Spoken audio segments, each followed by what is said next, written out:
Okay అండి ఆ రోజు చూసి నవ్వారు కదండి. అది జస్ట్ టైం పాస్ కోసం. టైం పాస్ ఏంటండి? మరి నువ్వు అలా చూస్తుంటే ఏం చేయాలి? సిగ్గుతో తలదించుకోవాలా లేదా భయంతో కళ్ళు తిప్పుకోవాలా? సి నాకు ఏదో ఎంటర్టైన్మెంట్ ఉండాలి కదా, సో ఎంటర్టైన్మెంట్ ఏంటండి?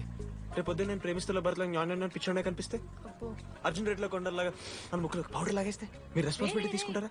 నువ్వేదో స్వాతి ముత్యంలో మాట్లాడకు. నేను 216 బస్సే. నీ గురించి కావ్య నాకు మొత్తం చెప్పింది. అగనాడు కావ్యానా? ఆ, కాచిగూడ కావ్యానా? కర్మన్ గడ్ కావ్యానా? రే కొండాపూర్ కావ్యారా? శృతి శృతి శృతి శృతి శృతి ఓకే. శృతి నేను ఏం చెప్తున్నా అంటే నాతో కప్ కాఫీ తాగా అంటే డీటెయిల్ గా ఎక్స్ప్లెయిన్ చేస్తాను. Okay so